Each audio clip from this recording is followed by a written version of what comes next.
vamos a hablar de la fascitis plantar. Realmente en las últimas semanas, antes de que empezara todo este tema que ya nos ha impedido correr, muchas personas se acercaron a nosotros y pidiéndonos consejos en el mirador, pidiéndonos consejos de qué hacer, que le dolía el pie, que ya sabía que eran fascitis o todavía no sabían que era fascitis, que como ellos saben, y realmente pues uno lo refiere de donde un profesional, porque eso es un profesional que debe verlo. Entonces, bueno, con Big Bar, que es fisiólogo, muchos de ustedes me imagino que ya saben quién es fisiólogo graduado de FIU y también es especialista en ejercicio correctivo avalado por la NASM. Es un instituto que una de las cosas que hace pues es eso de ejercicio correctivo. Entonces, Big Bar es alguien con quien hemos trabajado ya por varios años.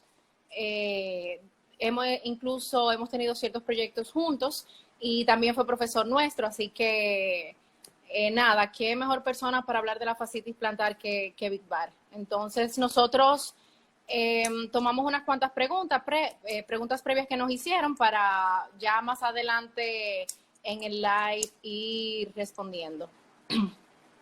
Bien, bueno, primero gracias a ustedes. Obviamente nosotros ya tenemos una amistad, la formalidad no es tanta, pero gracias como quiera por invitarme y por sacar el tiempo y así nos podemos distraer un poco dentro de todo esto. Sí. El tema de la fascitis plantar es muy interesante, especialmente en el mundo de los corredores, ya que del 12 al 15% de los pacientes totales que presentan fascitis plantar son corredores del 12 al 15%. Sí. Es una población bastante amplia y es un tema muy divertido para nosotros, que tenemos un acercamiento ligeramente diferente, no necesariamente mejor que ningún otro acercamiento, sino por la propia forma de la carrera de la fisiología. Nosotros tenemos un acercamiento a las lesiones, a todas, no solamente a la fascitis plantar, desde el punto de vista biomecánico. Sí. Y para hablar de eso, es bueno introducir un poquito lo que es la anatomía del pie, qué es la fascia plantar, qué es la fascitis plantar, por qué surge, cómo se trata y todas las preguntas que surjan en el momento de la persona que nos están viendo en vivo. Le intenté hacer algunas fotos, ustedes me van a decir si se van viendo bien para que el público, yo sé que ustedes conocen el tema y yo también, obviamente, pero el público me gustaría que, ustedes saben cómo soy yo, que me gusta que la gente entienda, porque yo creo en el empoderamiento del paciente. ¿Qué significa eso? Si sus pacientes, en su caso sus clientes que son maratonistas, triatletas, entienden la lesión mejor, pues ellos van a poder trabajar el día entero con la lesión. No solamente cuando están con ustedes o conmigo, sino el día completo, inclusive hasta durante el entrenamiento. Y además, ustedes saben que en cierto aspecto la medicina deportiva no está tan desarrollada en el país como se piensa, y hay muchas opciones y tratamientos que son para personas de población general, personas que están aparentemente sanas, pero que no hacen actividad física vigorosa o de alta intensidad, como su caso y el caso de su cliente. Entonces no es el mismo tratamiento y hay muchos tratamientos que son buenos, pero no son para una persona que hace tanta actividad física, especialmente con tanto impacto como lo es correr. Sí. Entonces, yo voy a intentar enseñarle alguna formita para que vayan viendo. Ustedes me dicen si se ven bien o no, para yo ir enseñándoles. Para hablar primero de la anatomía del pie, cómo es el pie, para que la gente entienda. Yo le hice algunos dibujitos.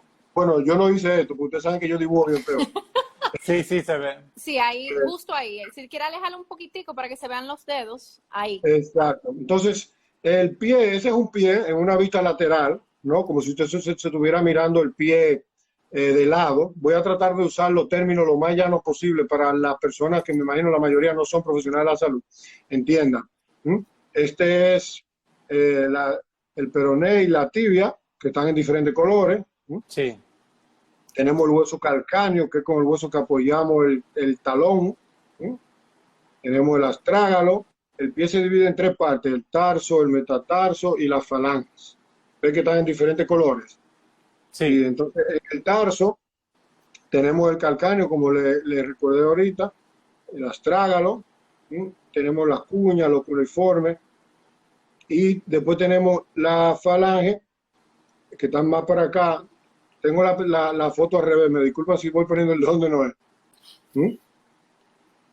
Y los metatarsos, ¿no? Entonces, esos huesos juntos forman el pie, obviamente, y del otro lado está lo que vulgarmente o popularmente le llamamos el puente del pie, del otro lado, que es el arco del pie que se conforma en la parte interna del pie alrededor de estos huesos, ¿no?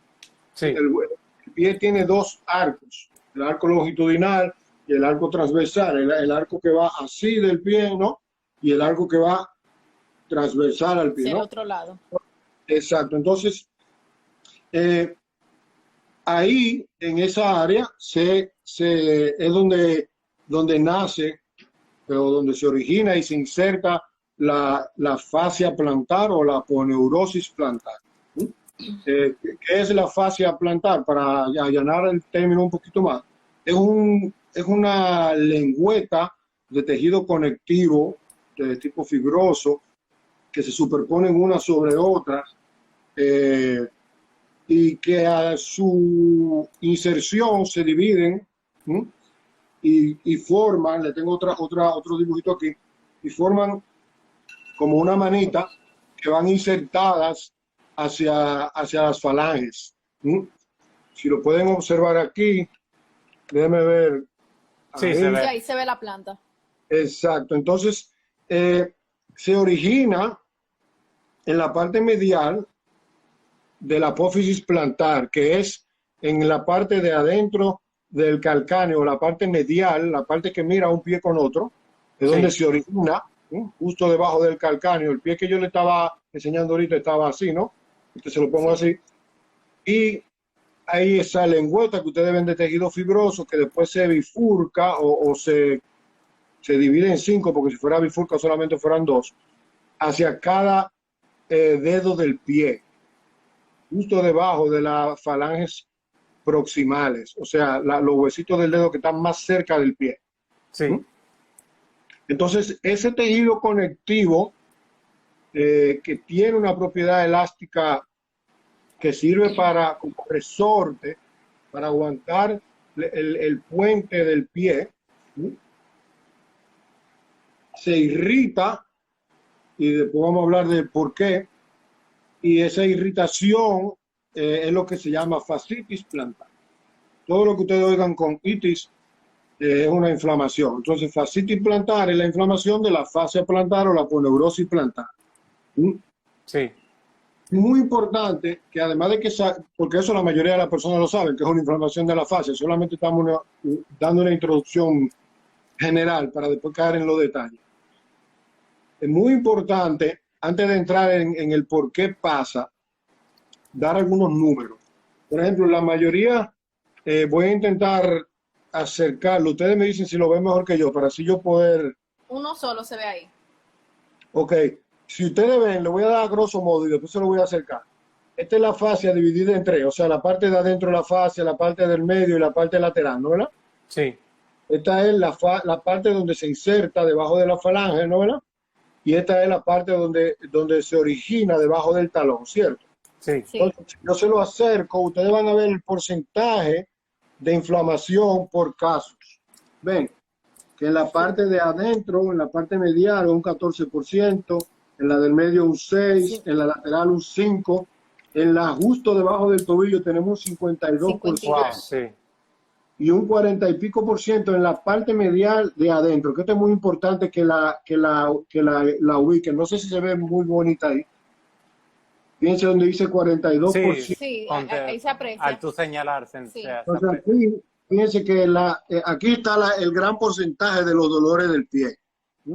Fíjense que detrás hay un 30 y pico por ciento y de este lado hay otro buen por ciento. Esos son de todos los dolores de pie y tobillo, no necesariamente pacientes reportados como fascitis plantar, sino el paciente que llega y le dice al especialista que le duele la planta del pie, a veces un poquito más hacia el talón, otro poquito, o algunos un poquito más hacia el medio del puente, Sí. otros un poquito dentro del puente, hacia la parte que mira un pie con otro, en la parte medial. Cuando yo hablo de la parte medial, es la parte de adentro de una estructura. Esta es la parte medial del codo, del otro codo, esta es la parte medial de una pierna, si yo me paro, la parte de adentro, que van dirigiéndose hacia el centro del cuerpo. Y cuando yo hablo de parte lateral, la parte de afuera, ¿cierto? Entonces, ¿qué tenemos que tener pendiente con la fascitis plantar? Lo primero es un buen diagnóstico, si es o no una fascitis plantar, porque a grosso modo o a simple explicación, para no caer mucho en detalles, tenemos que saber que muy comúnmente hay alrededor de 6 o 7 diagnósticos que son muy parecidos, con los mismos síntomas y probablemente hacen la misma mímica de la fascitis plantar. Entonces, lo primero que tenemos que entender es si tenemos realmente una fascitis plantar o no. Porque a veces nosotros, yo no lo hago, pero digo nosotros, los profesionales de la salud, nos apresuramos un poquito en el diagnóstico. El diagnóstico, ustedes saben que es importante escuchar al paciente, que es el diagnóstico presuntivo, que es lo que la persona cree que tiene y te expresa dónde le duele, cómo le duele, cuándo le duele. Sí. Y a veces creemos que por nuestra experiencia podemos tirarle el gatillo muy rápido y dar un diagnóstico, lo cual en la fascitis plantar es muy complicado, así como en el hombro. Perdón. Así como en el Cuidado hombro. con esa tos, cuidado. Bueno, la suerte es que estamos estamos a más de 2 metros. Entonces, ese es el primer problema de la fascitis, es que a veces estamos tratando otra cosa. Entonces, obviamente, no se va a curar nunca si no estoy tratando lo correcto, ¿cierto? ¿Tú qué crees que es la forma más ideal? ¿Una sonografía o una resonancia vista por un especialista como tú? Sí, ahí vamos. Mira, primero se hace, para que ustedes entiendan por qué pregunta un profesional de la salud algunas cosas, por qué te hace alguna cosa con la mano. En la consulta hay una cosa que se llama SOAP, como si fuera soap, como jabón en inglés. Sí. Es subjetivo, objetivo, assessment, o sea, evaluación y plan. O sea, subjetivo es lo que tú me dices que tú crees que tienes. Mire, me duele cuando me paro de la cama, o cuando corro, o cuando termino de correr. Entonces, todos esos detalles uno lo va escuchando. Y después está el objetivo, que es una evaluación visual de cuando tú entraste caminando, cuando yo te pongo a caminar. Y después está la evaluación manual, o la clínica manual, que es cuando tú con la mano manipulas pasivamente y activamente el miembro, ¿no? El pie en este caso. Sí. Y después se hace un plan. Según el plan, yo tengo que hacer las imágenes, como tú dijiste, las imágenes diagnósticas, que pueden ser varias, depende lo que yo sospeche, porque antes de yo hacer un plan, tengo que tener lo que se llama un diagnóstico diferencial. Por ejemplo, yo le voy a mencionar 5 condiciones que tienen casi los mismos síntomas de la fascitis plantar, por decirle alguna, ¿no? Sí. Un pinzamiento del nervio de Baxter, perdón. Es un nervio que va justo debajo del calcáneo, justo donde le duele y donde se inflama la fascia plantar. Sí. Pero esto es un nervio que puede estar pinzado, o sea, que puede estar siendo presionado por una mala pisada o por un músculo que está sobretrabajado. Sí. Tenemos la misma fascitis plantar, tenemos una atrofia de la almohadilla de grasa que todos tenemos en el talón, que sirve como soporte, ¿no? Y como absorción de choque. Sí. Puede ser una atrofia de esa masa grasa que si se atrofia, obviamente se disminuye en tamaño y golpea más fuerte el calcáneo con el piso. Claro. Puede hacer una tendonitis, una inflamación del tendón de Aquiles. El tendón de Aquiles termina en el calcáneo y justo debajo de eso empieza la fascia plantar y todo eso es parte de una misma estructura que se pueden inflamar uno con otro. Fractura por estrés, que son esas fracturas que se hacen por estrés repetitivo, por un golpeo continuo del hueso, que no debería estar golpeando la superficie, sino otra estructura, pero el hueso es la que la golpea y se va craqueando como las paredes. Y eso se llama una fractura por estrés. Y hasta, aunque le pareciera irrisorio a algunos de los que no son profesionales de la salud, hasta un pinzamiento o una radiculopatía de un nervio lumbar. O sea, un pinzamiento de un nervio lumbar por una hernia, un pinzamiento del nervio ciático por una sobreactividad del piriforme. Y todo eso viaja hasta la punta de los dedos. El nervio ciático, ustedes saben, viaja hasta la punta de los dedos por la parte posterior del muslo, después de la pantorrilla, el pie, etcétera. Entonces, hay muchas, yo le dije 6, hay una cantidad innumerable de lo que puede ser, pero esas son las más comunes que se malasocian con eso. Entonces, cuando tú haces el diagnóstico diferencial, o sea, que tú vas descartando, ¿no, verdad? Sí. Sacando por sospecha condiciones, y tú entiendes como profesional de la salud que según la técnica manual, que son muy efectivas, tú tienes el diagnóstico más acertado, porque recuérdense que la medicina y la salud y la fisiología son ciencias de apreciación. Porque muchas veces, por ejemplo, especialmente en nuestro país, cuando uno estudia afuera, la gente cree que uno es un gurú. Un gurú. Y realmente lo que uno es un ser humano y uno puede tener una mala percepción de lo que es. Cualquier ser humano se puede equivocar. Sí. Obviamente, cuando tú haces el diagnóstico diferencial, entonces tú te vas a las imágenes diagnósticas para soportarte. Si tú crees que definitivamente es una fascitis plantar, con técnicas manuales que no le voy a explicar cuáles son las diferencias para no cansar al público, entonces tú puedes hacer como primera, a mí me gusta como primera imagen diagnóstica, una sonografía de partes blandas o una sonografía musculoesquelética que se le llama, con una persona que sepa hacerla. Primero porque es fácil, es rápida, a la fascia estar bien superficial, la imagen es muy buena, y no hay que hacer una cita, esperar un par de días. A no todo el mundo le gusta que lo entren en el cubículo de la resonancia. Usted sabe que hay gente, la claustrofobia, sí. Que son claustrofóbicos. Por ejemplo, una persona grande como yo, que casi no quepo ahí. A mí no me pasa nada porque yo estudiaba en el hospital y me dormía ahí adentro, pero una persona grande que lo metan ahí, que es claustrofóbico, no le va muy bien, ¿sabe? Y es un estudio largo, es un poquito tedioso, aunque es mejor estudio, ¿no? Que quede claro, es más nítido, tiene más imágenes, porque la sonografía solamente te va a enseñar la parte blanda del pie, la piel. Sí, y el otro día comentaba con un doctor que el tema de la sonografía también es que muy independiente, depende mucho de que la está realizando, como tú dices, alguien que la sepa hacer. Exacto. Claro, no todo el mundo en el país sabe profundizar en la parte musculoesquelética, que se entienda bien, porque hay un millón de sonografías.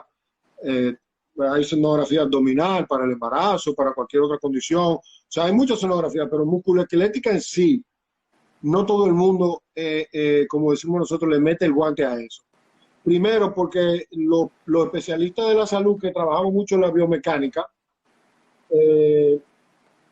nos gusta ver 2 imágenes de sonografía. Una pasiva, o sea, el pie sin moverse y que uno le pase el transductor, que es que se llama, sí, para ver la imagen con el pie estático y también moviendo algunas partes de la estructura para ver cómo se desarrolla. Entonces esa técnica no todo el mundo la sabe hacer. Pero me gusta de primero porque a veces, como está tan superficial, es bien fácil descubrirla, ¿entiendes? Sí. Entonces, imaginémonos que sí tenemos una fascitis plantar, que es donde empieza el gran alboroto.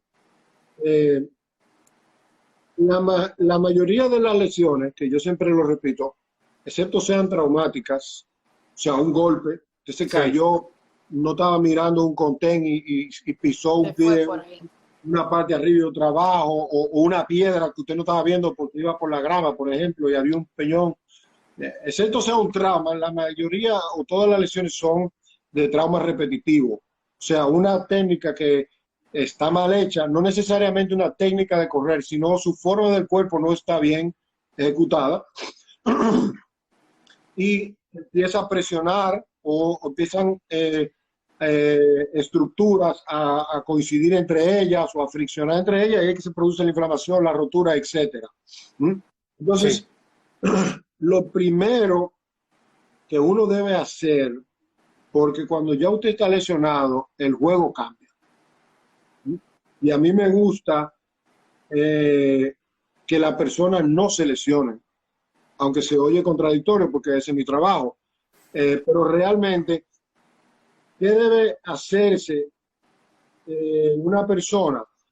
Por ejemplo, en un plan, cuando se va a integrar a un plan de correr, o a un, por ejemplo, el CrossFit, que tiene mucho impacto en los pies, el triatlón, el mismo béisbol, que es mucho tiempo parado. Uno debe hacerse una evaluación anterior a esos programas para detectar la falla biomecánica. No sé si me entienden. Sí, sí. Sí. Porque identificar la fascitis plantar con una resonancia, una buena sonografía o una buena técnica manual es bastante fácil. O cualquiera de las otras que le mencioné. Ahora bien, después que está inflamada, la dificultad es que es un tejido conectivo. ¿Qué pasa con los tejidos conectivos? De tipo colaginoso, ¿no? Como son los ligamentos, como son los cartílagos que tenemos en la nariz, en la oreja, en la vértebra, que no tienen una buena vascularización. No circula sangre por dentro de ellos, ¿entiendes? Entonces, sí, cuando hay rotura, hay inflamación, tarda mucho tiempo en sanarse, porque la sangre lleva oxígeno y lleva nutrientes, así como lleva las plaquetas, que son las que limpian y regeneran los tejidos, por así llamarlo, y no pasa eso porque no hay una circulación. Sí. Entonces, ese tejido, ¿qué hace? Se rompe, se vuelve y se sana, se rompe, se vuelve y se sana, y se van creando lo que se llaman tejidos fibrosos o tejidos engrosados.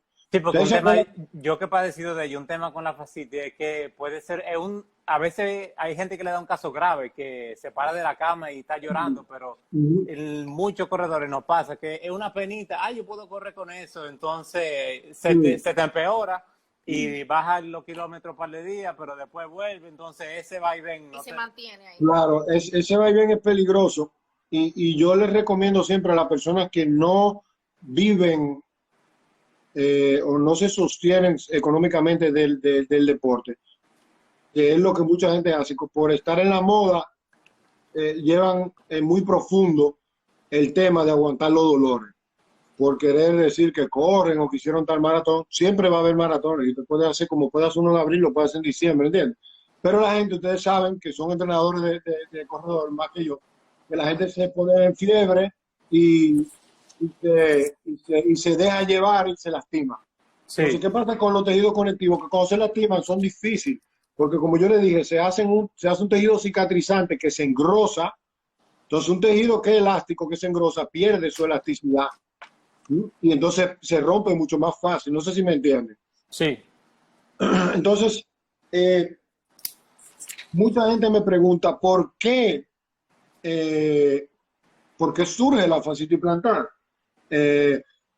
Siempre la gente lo primero que piensa es que debo comprar otro tenis, que me debo poner una plantilla, que debo darme masaje de descarga, que debo cambiar la forma de correr. Lo primero que le exhorto es hacerse una evaluación biomecánica antes de correr. Una evaluación biomecánica no es necesariamente una evaluación para ponerse plantillas, sino una evaluación que ustedes conocen. Sí, para saber las debilidades. Sí. Para saber las debilidades. Que sepan que esa evaluación no es ver cómo tú pisas, es una evaluación completa. Claro, ni tiene que ver con la marcha y la cadencia, ni la forma de correr, ni la técnica, ¿entiendes? Lo que pasa es que mucha gente no la ejecuta. Ustedes que la conocen, y eso es una prueba que la inventó la Academia Nacional de Medicina del Deporte, que yo pertenezco, y que siempre yo abundo mucho en ella porque es preventiva, Sí. evita todas estas cosas. Entonces, mucha gente me pregunta eso, ¿debo cambiar el zapato? ¿Debo cambiar la pisada? ¿Debo pisar adelante? ¿Debo pisar atrás, en el medio? ¿Me debo poner una plantilla? Todo eso, para que ustedes entiendan, son métodos paliativos. Esas son cosas que lo van a ayudar a usted 5 o 6 días, un mes, y todo eso va a regresar. Por ejemplo, darse masaje de descarga. Eso es muy bueno en la fase aguda. O sea, usted está corriendo mucho y un día terminó una semana bien cansado y darse un masaje de descarga. Por ejemplo, en mi centro va mucha gente, muchos corredores, que ustedes mismos, la mayoría lo mandan ustedes para allá. Se dan esos masajes de descarga, pero un masaje de descarga es para eso mismo, su nombre lo dice, para descargar una musculatura que está sobrecargada, punto. A la hora que tú sigas en cantidad de volumen corriendo mucho, él va a volver a cargarse. Sí. Entonces, el masaje de descarga es bueno, sí, pero como masaje de descarga, no sé si me entienden. Sí. Como método preventivo y paliativo. Paliativo, acuérdense que cumple un ciclo, se acaba, su función se acaba en un momento. Medicamento, lo mismo. Un mal día que tenga un dolorcito, tú lo puedes hacer, pero ya si tú ves que hay un dolorcito que te dura 2 o 3 días, ya un medicamento no te va a arreglar una deficiencia biomecánica. Al igual que, por ejemplo, las famosas plantillas. En el momento que te duele el pie, ya no hay nada que hacer con plantilla, porque tú lo que vas a hacer es ponerle un artefacto rígido o semirrígido a algo que está inflamado, y lo que va a hacer es golpearlo más. Primero porque no está acostumbrado el pie, no porque las plantillas son malas, no sé si me entienden, sino porque algo que no, el pie no está acostumbrado, y en el momento agudo, o sea, cuando está inflamado y cuando duele, poner una plantilla no es lo más recomendable, porque te va a lastimar otra vez. ¿Entiendes? Entonces las plantillas sí son buenas, claro, pero antes de empezar un programa de entrenamiento, como método de evaluación. Y también, ustedes saben que si biomecánicamente hay 2 formas de evaluar. Estáticamente, a ver si está desalineado el cuerpo, su estructura ósea está desalineada, y dinámicamente, si cuando tú te mueves tu cuerpo tiene debilidades musculares que hace compensaciones.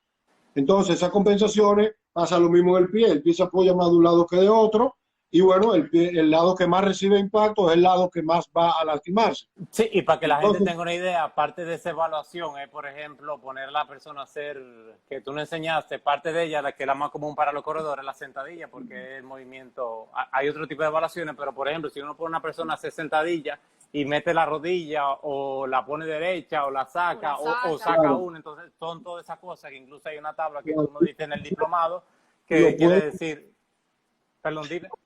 Después, cuando ustedes terminen, le pueden poner en YouTube alguna link para que la gente vea la prueba. Sí. Que ustedes, exacto, que se hace en las 2 piernas y se hace a veces también en una sola. De una sola. Entonces, eso es más importante que todo lo que hemos mencionado. Porque si usted tiene una debilidad, como mencionó Javier, que sus rodillas, cuando usted hace sentadillas, hacen un valgo, o sea que se pegan, significa que usted tiene una debilidad muscular, y eso hace que el pie se incline hacia la parte medial, lo que la gente le llama pronación. Lo que yo oigo muchos corredores con eso. Yo tengo el pie pronador. No necesariamente tú tienes el pie pronador, tú tienes una debilidad que hace que tu pie prone. Exacto. Sí. Esa es la mayor, el mayor porcentaje de lesiones de fascitis plantar vienen por una cosa que se llama el síndrome de distorsión de la pronación, que es una persona que entra a la pierna cuando corre, la tibia rota externamente y el pie se aplana. El arco, en vez de hacer así, se aplana. Sí. Vemos que cuando van corriendo hacen como un giro así, y el pie completo se ve que hace contacto con el piso. Entonces, por ejemplo, ahí vamos a la parte de la plantilla. ¿Se pudiera, antes de un programa de correr, poner una plantilla a alguien que hace eso? Sí, pero tenemos que trabajar primero y durante y después el fortalecimiento de esa estructura para que ese pie no haga esa pronación, que se llama así, se llama síndrome de distorsión de la pronación. Usted le pone una plantilla muy bien por unos días, porque es como ponerle un calzo, como decimos nosotros, en buen dominicano, a algo que se está doblando, pero si se sigue doblando, va a seguir haciendo presión sobre ese calzo. No sé si me entiendes. Sí. Tú tienes el pie fijo, pero las rodillas empiezan a recibir entonces el impacto. Se transfiere el problema, la presión a otro lado. Una cintita en la rodilla, para la rodilla del corredor. No sé si ustedes han visto mucha gente que se pone la cintita aquí en la rodilla. Sí. Una rodillera completa. Exacto. Entonces, después de eso, como está el pie fijo y la rodilla fija, entonces se te daña la cadera. ¿Ves? Ya no me duele, pero me comenzó un dolorcito. Se me rodó el dolor, el famoso se me rodó el dolor. Claro, porque sigue esa mala mecánica. Entonces, no quiero decir que las plantillas no son útiles, sí son útiles, pero como método preventivo. Lo que es definitivo para curar cualquier lesión, no solamente la fascitis plantar, es saber en una lesión, por ejemplo, en la fascitis plantar, tenemos, y ustedes saben que yo hago ese método. Cuando hay una lesión, yo busco e identifico cuáles son las musculaturas que están sobreactivas y las que están inactivas. Entonces la gente tiene que saber que cuando usted se lesiona, usted tiene una musculatura que está sobreactuando y otra que no está haciendo nada, que está inactiva. Entonces, ¿qué debe hacerse? Lo contrario. La fascitis plantar, casi en la mayoría de sus pacientes, se da porque hay una sobreactividad en el sóleo, que es un músculo que va por debajo de la pantorrilla y hace la misma función casi de las pantorrillas, o de los gastrocnemios, como lo llamamos nosotros, del gastrocnemio lateral, o sea, la pantorrilla que da hacia afuera de la pierna, del bíceps femoral, que es uno de los hamstrings, que la gente conoce como hamstring, que son isquiotibiales, y hay uno de ellos, son tres, hay uno de ellos que se llama bíceps femoral, y el tensor de la fascia. Esos músculos sobreactúan y no permiten que usted corra o camine correctamente. Y hay otra musculatura que deja de funcionar, que es la pantorrilla medial, el glúteo medio, que es lo que hace que tenga estabilidad hacia los lados. Cuando que usted vaya cae, bailando. Exacto, cuando usted cae, lo que usted hace que no se caiga de lado es el glúteo medio, y también el glúteo mayor, que hace que usted haga un sprint. La mayoría de la gente se lesiona la fascia plantar porque en vez de hacer un sprint, le van sobre la pierna. No sé si me entienden. Entonces, todo el peso le cae al pobrecito pie encima. Van corriendo inclinados desde la cadera. No se ve inclinado, pero es así. Y recuerden, bueno, el que no lo sepa, se lo digo ahora, por cada grado de inclinación, un grado es una cosita como así, que no se percibe al ojo humano. Un grado de inclinación no se percibe en el ojo humano. Pero por cada grado que usted incline, usted está cargando 10 veces el cuerpo de su mismo cuerpo.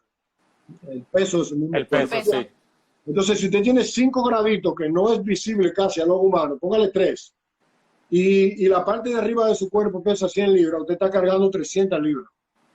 Entonces, imagínese qué pasa si usted a un solo piecito le echa 300 libras encima, algo tiene que dañarse. Claro. Y casi siempre es la fascia, porque la fascia es una gomita que tenemos de aquí a aquí, que aguanta la tensión. Entonces, ¿qué hace la fascia? Se rompe.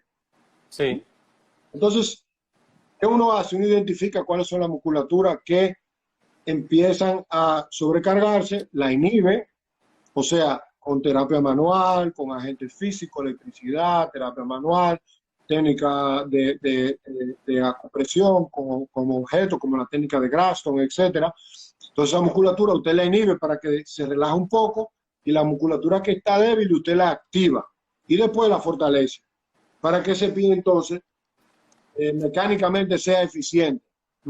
Mucha gente, seguro ustedes han escuchado que le duelen los tibiales, que es una palabra que se usa mucho en el mundo de correr, que realmente no existe en anatomía. No.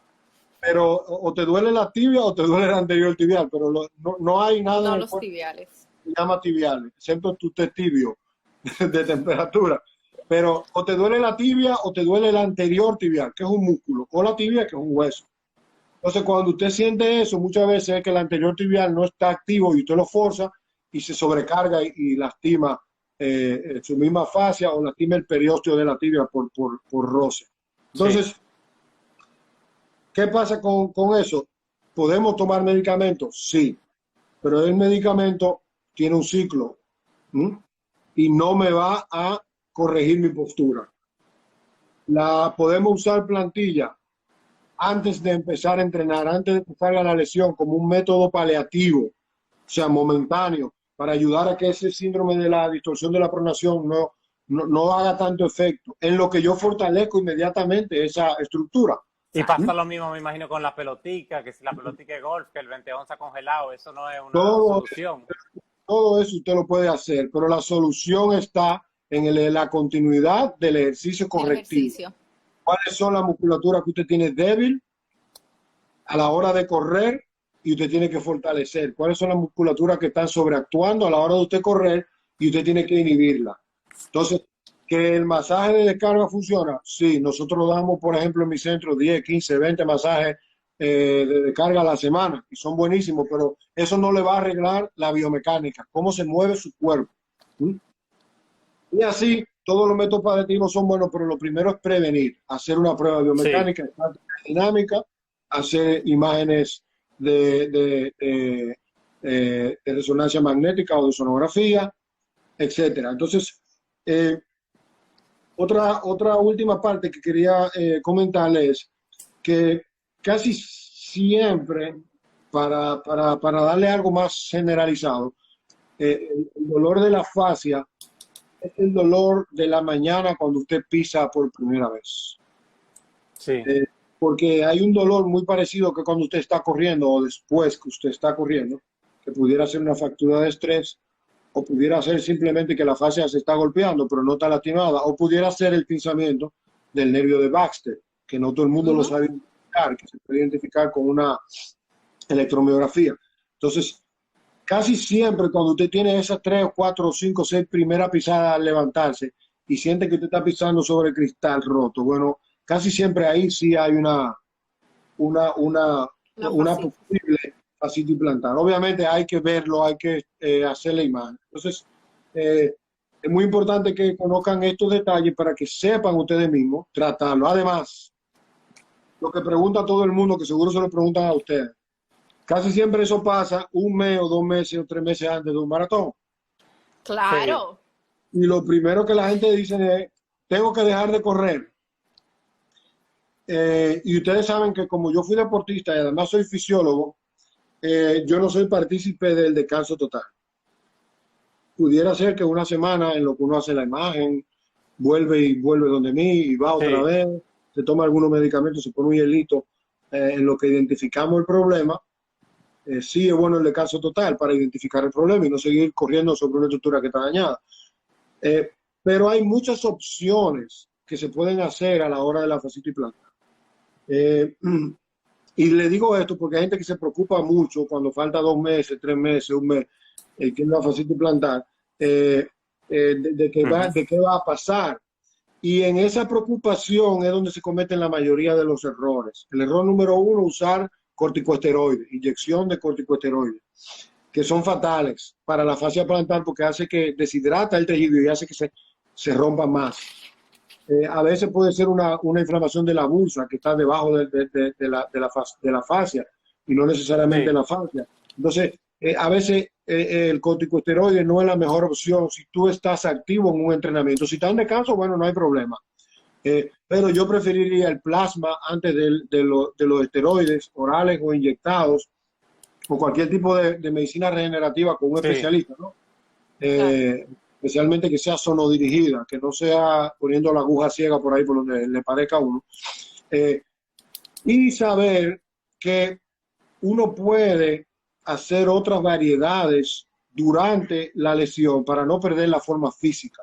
Y mucha gente monta bicicleta. ¿Qué tú opinas de montar bicicleta? Como, aunque se usa el pie, pero no tiene el impacto de la corrida. Si tú eres corredor solamente, porque acuérdate que le puede dar a un triatleta, por ejemplo. Vamos a hablar de un corredor solamente eres corredor. Yo prefiero la elíptica que la bicicleta. Porque es más similar el movimiento. Es más similar, te enseña, la elíptica tú tienes que obligatoriamente flexionar la cadera y te activa el glúteo. Recuérdense que la inactividad de los glúteos hace que se force más el pie. Sí, entonces, la bicicleta es más cuádriceps. Claro, obviamente, es muy bueno decirlo desde las gradas, porque el que corre le gusta correr, le gusta la libertad de estar en la calle, de la velocidad, de ese drive que tiene correr. Pero obviamente tú tienes que someterte a algo para mejorar. Yo preferiría la elíptica para el que es solo corredor. Ahora, si no te gusta para nada estar cerrado en un gimnasio, bueno, pues toma la bicicleta. Pero es más parecido porque tú vas de forma erguida, es muy parecido. Y además, Sí. si tú la pones a muy buena intensidad, es bastante demandante. Sí, Porque sí. lo que tú quieres es, cuando tú estás lastimado, es no perder la forma física. Porque si tú pierdes la forma física y te sanas, cuando empieces a correr sin forma física te vas a lastimar otra vez. Sí. Claro. Entonces, lo mejor es tú llegar a volver a correr en forma. No sé si me entiendes. Sí, sí, sí. Entonces, yo preferiría la elíptica, preferiría correr sobre arena o caminar sobre arena, preferiría a veces las cintas, las máquinas de correr, porque es menos el impacto, aunque a la gente no le gusta, pero cuando tú te lesionas, lo primero que tiene que venirte a la mente es no cuáles son las opciones que tú tienes, sino no perder la forma física y disfrutar lo que haya en el momento, como estamos ahora tratados. ¿Entiendes? Que es una experiencia de el que ha estado lesionado ha llevado más fácil esta cuarentena en cuanto a entrenamiento, porque es un descanso forzoso y mucha gente que tenga molestia ahora mismo se le va a quitar con este descanso. Claro, claro. Y también aprovechar para entender que la fascitis plantar, bien tratada desde el punto de vista biomecánico, se mejora en un 100%. Y todas las lesiones, el mismo Javier puede dar testimonio. Sí, casi fue que nos conocimos. Llegó con una supuesta fascitis plantar, pero era un tema en el glúteo medio. Que tenía una falta de movilidad y eso presionaba la fascia también. Y se recuperó y yo creo que nunca más hemos vuelto a hablar de ese tema. No, ahora que tú dices eso, una de las preguntas que hicieron fue de si cuando alguien ya sufre de fascitis, si se puede recuperar totalmente o ya esa fascia queda como quien dice, como algo crónico, aunque se mejore, pero ya ya queda afectado de fascitis de por vida, por así decirlo, o hay recuperación total. Depende del daño que tenga la fascia, pero casi siempre la ventaja, que no es quizá lo mejor, la mejor forma de decir, la ventaja de la fascitis plantar es que su sintomatología se presenta inmediatamente. Sí. Entonces, si tú no recurres a solamente medicamentos, esteroides, probablemente tú encuentres temprano una fase que simplemente está inflamada. ¿Entiendes? Sí. Ahora bien, es muy importante que la gente sepa, usted tiene que fortalecer la parte que tiene débil y relajar o inhibir la parte que tiene sobreactuante. Todo lo demás es paliativo, medicamentos, plantilla, masaje de descarga, y yo lo uso todo, para que ustedes sepan, yo no estoy descartando ninguno porque yo mismo lo uso. O sea, yo mismo no, sino yo lo recomiendo a mi paciente, pero eso es paliativo. El éxito de curar una lesión, especialmente la fascia plantar, es fortalecer la musculatura que está débil, especialmente la musculatura intrínseca del pie, la que hace que el pie haga así, o así, no sé si se ve bien. Sí. Y también la parte del anterior tibial, que es la que hace que el pie haga así. Mira, y hablando de fortalecer, una pregunta que acaban de hacer, que es un tema que hay muchas opiniones encontradas, de caminar descalzo. A ver, alguna persona dice, no, camina descalzo en la casa para fortalecer los músculos. Otro lado dice, no camine descalzo porque eso es más impacto. Entonces, ¿en qué lado de la balanza tú estás? No, acuérdate que hay dos lados de la balanza, cuando te duele y cuando no te duele. Caminar descalzo, si tú eres un corredor que no está lastimado, es muy bueno para la estabilidad del pie, porque nosotros estamos diseñados para caminar descalzo. Sí. Ahora bien, si ya tú estás lastimado con dolor e inflamación, no haces nada caminando descalzo. Nada. Quizá en la playa te ayuda un poco porque aumenta la temperatura. La arena no pone una presión directa sobre la fascia, sino que se balancea por sus propiedades. Y eso, pero si ya estás lastimado, caminar descalzo no te ayuda en nada. Porque recuérdense que son varias musculaturas, no es una. ¿Entiendes? Hay que saber. Recuérdense que los amigos de uno siempre son los primeros que te recetan. Tienes que fortalecer tal cosa. No. Acuérdense que cuando uno corre, uno no está en el gimnasio haciendo así con una pesa. Uno está corriendo con una pierna que tiene 4 entidades que caminan y corren juntas. Sí. Además de eso, de esas 4 entidades, usted tiene del tronco para arriba, que también corren juntas. Entonces, usted no puede tratar el cuerpo como una sola estructura. Sí. Mira, aquí tenemos una pregunta de Sheila Díaz. Para las mujeres los zapatos y de tacón las mujeres que no se quieren desmontar de sus tacones, ¿qué tú le dices a ellas? Esa pregunta me la hacen diariamente. Miren, definitivamente usar tacones altos, porque hay unos tacones que son un poco más bajitos. No es como que yo tenga mucho tiempo usando tacones, Sí. pero el tacón muy alto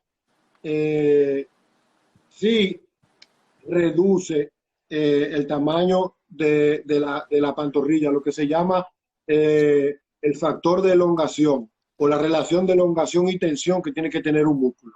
Sí. Porque tú tienes el pie así siempre. Entonces las pantorrillas se acostumbran a esa posición. Ahora bien. Sí. El tema también que mucha gente no ve, cuando tú tienes el tacón y tienes el pie de esa forma, tú tienes en todo momento la pantorrilla contraída. Exacto. Entonces, ¿qué pasa? No es necesario, como dicen las mujeres, bajarse de los tacones. Usted tiene que ponerlo sobre una balanza. Si usted dura 6 horas del día con tacones, entonces usted tiene que bajarse todos los días 1 hora a hacer sus ejercicios produzcan lo que hace el tacón. O sea, si usted tiene el pie el día entero 6 horas, sí. A trabajar el tibial anterior y estirar. 1 hora al día, y estirar la pantorrilla. Que estiren la pantorrilla y que fortalezcan el anterior tibial, porque no solamente estirar. Yo estiro la pantorrilla, pero también fortalezco. Y fortalece el anterior tibial. O sea que si usted se dedica, porque pasa eso, ustedes lo deben haber visto mucho. Me sané, me siento bien a correr fanático. No, si usted es corredor, usted probablemente tenga que hacer ejercicio correctivo 3 veces a la semana, junto con su rutina de preparación física de pesas, ¿no? Sí. Si usted es boxeador, usted va a tener que hacer probablemente ejercicio de los hombros, al igual que los nadadores y los peloteros. Si usted es judoka, por ejemplo, en mi caso, va a tener que hacer mucho ejercicio de correctivo de las caderas. Entonces, eso es lo que usted tiene que saber. Si usted quiere poner tacones, no hay ningún problema, pero tiene que fortalecer esa estructura bien agresiva para que el tacón no le signifique ninguna desventaja. No, está bien. Y bueno, nos han hecho muchísimas preguntas, pero entiendo que con todo lo que hemos hablado han quedado respondidas. No se preocupen que yo con el toque de queda tengo tantas cosas que hacer. Sí, vamos a preguntaron quién hace la prueba de biomecánica. Nosotros como Explora la hacemos, pero obviamente el experto es Big Bar Geraldino, la cuenta del NGL. Pueden, cuando esto pase, agendar una cita con él y pueden... Si son clientes suyos, no porque estamos en vivo, ni mucho menos. Ustedes saben que yo soy bastante directo y sincero. Yo confío bastante en la prueba que ustedes hacen porque es la misma que yo hago. Y además siempre estamos en contacto. O sea, hay veces que cuando ustedes me quieren preguntar algo, yo siempre estoy para ustedes ahí. O sea, que yo preferiría que si yo soy un corredor, hacerme la prueba con ustedes primero. Si hay algo necesariamente tenebroso, bueno, pues lo vemos en grupo. Sí, que ya incluso ha pasado antes, que nosotros hemos hecho la prueba y vemos algo que además, que hay que llamar los refuerzos. Y además, somos 3. Cuando una solamente toma el diagnóstico, hay más posibilidades de que se equivoque. Porque vuelvo y le digo, la gente cree que porque yo estudié fuera y tal cosa, y fui a la Olimpiada, yo soy un ser humano y yo me equivoco. Ahora, cuando es un paciente suyo, que usted lo conoce porque lo ve todos los días corriendo, y usted le hace la prueba y me da un feedback lleno de información, entonces es muy probable que yo acerte. ¿Entiendes? Sí. Es mejor que 6 ojos vean al paciente que yo solo. Y algo muy importante para el atleta, que muchas veces no lo comprenden, al momento de uno hacerse esa prueba y uno identificar esas debilidades musculares y esos músculos que están sobreactivos, uno le diseña una rutina para que la ponga como parte de su entrenamiento y la cumpla. Porque entonces luego más adelante viene el problema de que se lesionan de una fascitis, por ejemplo, y fue el tenis que lo lesionó, o fue el día que se puso tales zapatos, o fue cuando en realidad hay toda una secuencia de eventos que vienen desde una evaluación que se hizo previamente. Entonces, a todo el que nos está escuchando hoy, es bueno que sepan que luego de esta prueba que ¿qué se hace? Los ejercicios que se ponen posterior se deben cumplir porque es para algo. Si eres una persona que prona el pie, que mete las rodillas, que va bailando mientras va corriendo, todos esos ejercicios son para corregir ese tema de la postura. Sí, lo que pasa que tú sabes que hay una leyenda urbana, o hay varias leyendas urbanas, del corredor, que el corredor no debe hacer pesa. Esa es una. Sí. Otra es que a veces nosotros los dominicanos siempre tenemos como un suspenso. Entonces pensamos que Jenny y Vic y Javier me quieren poner una rutina 3 veces a la semana para cobrarme más dinero. Siempre tenemos eso. Entonces, número uno, todo el atleta de cualquier deporte tiene que hacer fortalecimiento. Porque los músculos son los que mueven el cuerpo, ya sea lento o rápido. No son los huesos, ni el pulmón, ni el corazón. Porque la gente dice, correr es un ejercicio cardiovascular. No, la energía de correr la dan los pulmones y los corazones, pero quien mueve el cuerpo son los músculos. Sí. Claro. Entonces, que el tenis me lastimó. Si usted ve los corredores africanos que probablemente se ponen tenis el día del maratón, corren descalzos, nunca se lastiman porque están fuertes. Entonces, primero el atleta tiene que estar fuerte y después hacer deporte. Siempre usted tiene que tener eso en cuenta. Y las personas que practican triatlón, maratón, deben fortalecer mínimo 2 veces a la semana. Muy mínimo 2 veces a la semana, porque acuérdense que la musculatura es que mueve el cuerpo. Los pulmones y el corazón son los que le van a dar que usted llegue lejos o no. Pero que usted llegue rápido y llegue bien a la meta, se la dan los músculos. Entonces, tienen que entrenar preparación física de pesa y ejercicio correctivo combinado. Mira, y ya que estamos llegando casi a la hora y prometimos un extra de un tema, cuando comenzó esto del COVID-19 y comenzaron las medidas de confinamiento en diferentes países, primero China con las medidas extremas, después Italia, España, ya hace casi un mes aquí, comenzó la gente desesperada, muchos corredores y no corredores a hacer todo tipo de ejercicio en su casa, muchos hacen fortalecimiento, muchos tienen bicicletas.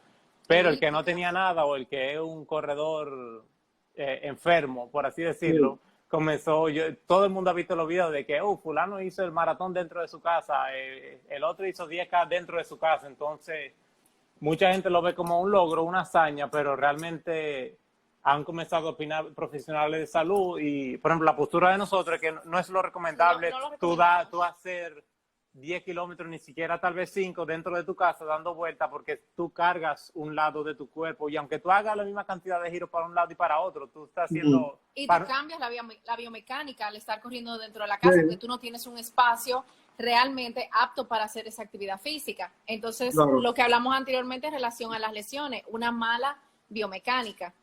Sí, mira, correr dentro de una casa, yo creo que hay que gustarle mucho el ejercicio, porque el que le gusta correr, le gusta la libertad de correr. Yo creo que más que correr, le gusta la libertad del aire libre. Sí, porque a mí me gusta correr, pero yo no soporto una caminadora, por ejemplo. Claro, no. A mí yo cuando tengo que hacer la caminadora, porque es obligatorio, por mi trabajo y por mis horas de trabajo, yo lo que me quiero es suicidar realmente. Pero correr dentro de una casa no es la mímica correcta para después llevarla al plano real. Además, acuérdense que el atleta es físico y es mental. Sí. En tiempos de crisis como estamos ahora, lo primero que usted tiene que hacer es no confrontar. Ni confrontar a nadie, ni confrontarse a usted mismo. Si usted no amaneció con deseo de correr, no corra. Si amaneció con deseo de correr, busque un lugar seguro, a una hora que no sea el toque de queda, donde no haya mucha gente, porque hay mucha gente que está yendo al mirador, por ejemplo, a correr, pero este virus es peligroso. Si en el mirador, por ejemplo, para poner un ejemplo vivo, hay 1000 personas corriendo, es muy probable que usted se contamine. Sí. Y más ahora que estamos en primavera, donde el viento corre mucho. Mucha brisa. Sí. El virus es pesado y a 2 metros se cae, pero cualquiera te pasa por al lado y usted sabe que el que va corriendo va respirando bien fuerte. Sí. Entonces, si vas al mirador... mirador... por la boca y se... Sí, y hay gente que corre y escupe y se toma un trago de agua y escupe, ustedes saben, entonces son corredores. Entonces, si vas al mirador, procura que nadie te pase cerca, ni a 10 ni a 20 metros, diría yo, o por tu casa, la redonda, el sitio seguro, pero lo más importante es no confrontarte, y confrontarse significa como atleta no culparte. Ah, hoy no corrí, bueno, no tenía ganas, no tiene que culparte.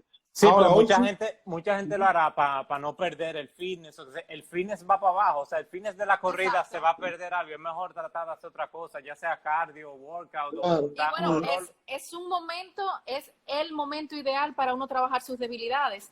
Todas esas claro, personas que incluso nosotros le hemos hecho esas pruebas, incluso hubo una que se la pude hacer a través de WhatsApp, por videos, se le indicó cómo hacerlo. Hoy incluso le estaba dando los resultados y qué debía de hacer. Entonces, estamos en el momento ideal para trabajar esas debilidades musculares para que cuando volvamos al asfalto podamos estar más fuertes y con toda esa parte ya más balanceada.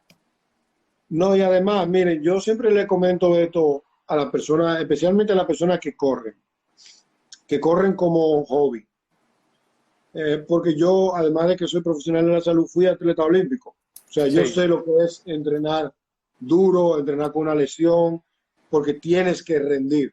O sea, yo no estaba en la Olimpiada porque yo quería, o sea, obviamente porque quería, pero yo tenía que rendir, ¿entiendes? sí. Sí, Pues, el que no tiene una responsabilidad deportiva, ahora mismo lo único que tienen que entrenar obligatoriamente son los atletas que van para la Olimpiada,